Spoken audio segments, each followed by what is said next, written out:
Hey kids, this is Ivan. How you doing? You know, same old G kind of poked a little fun at me and said I'm being a little bit too polite in my videos, and I know where he's coming from with political correctness. Um, there are some reasons why I try not to be so opinionated and condescending as is my general bent, and that is a discussion for another time, perhaps not for this channel. But anyhow, I get what he's saying. So this is not going to be very polite, or at least I might step on some toes. And I don't mean to be mean, but here it comes. So get ready for this. You ain't all that exceptional, kids. I got news for you. Here's kind of a rant. Every once in a while, this happens. I don't know how many months it goes by, but in a forum, on any kind of Facebook, gaming group or whatever, something will come up. Well, stat yourself out. Tell me what you would be in real life, using the ability scores of whatever game. And it's usually Dungeons and Dragons, so it's usually the 3 to 18 scale.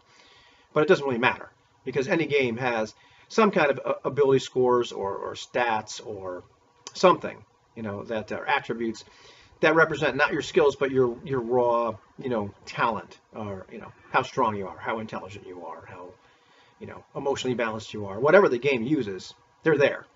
And you can be average or you can be above or below average, and you can usually figure out in the game, even if it's not explicitly stated, you can figure it out because at some point they'll give you an idea of what an average person, average NPC would be like. So you can suss this stuff out pretty easily.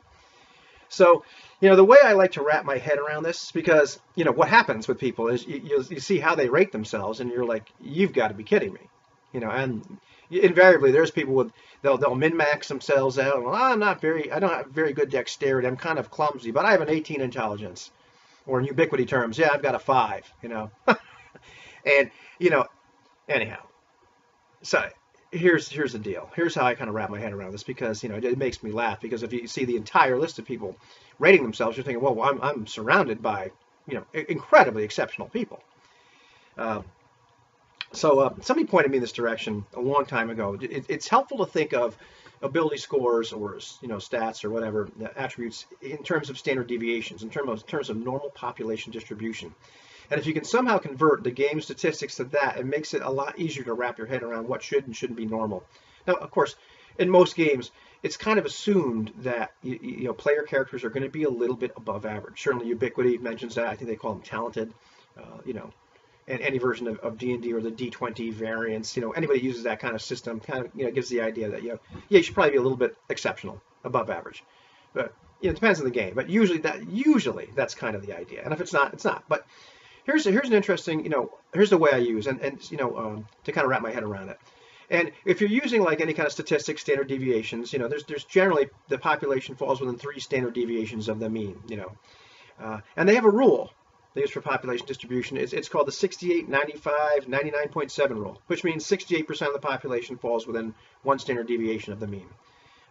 95% falls within 2 standard deviations, and 99.7 falls within 3. So it's the person that's on 4 standard deviations from the mean is incredibly exceptional. I got news for you. The person that's 3 standard deviations is incredibly exceptional because if you follow the math, the people that are within 3 standard deviations or more of the mean, that's 4.7% of the people.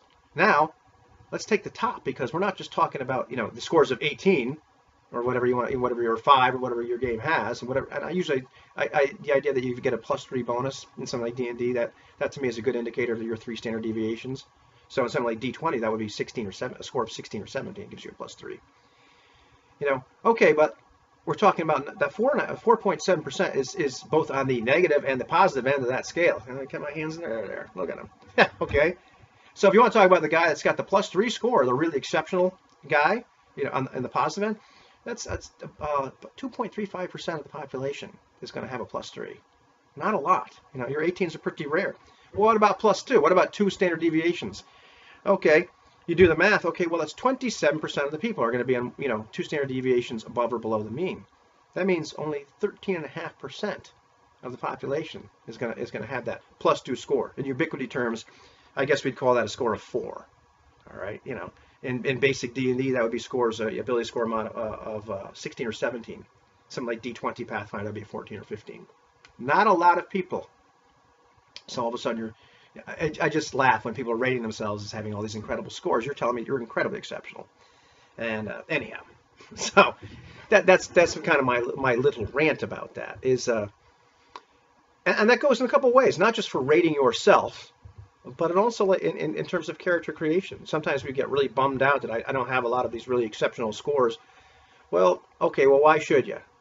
Why should you? Why should your character be that? I mean, there's one thing to be above normal, and I tell you what, somebody that, and let's pick on having 6 ability scores, or attributes, as Ubiquity would say.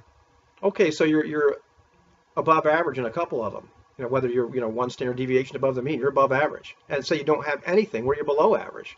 So in Ubiquity terms, I'd be having scores of all 2s, because that's kind of what a normal person has. No 1s, and you say you've got 2 3s. Say you've used your other 3 points in that manner.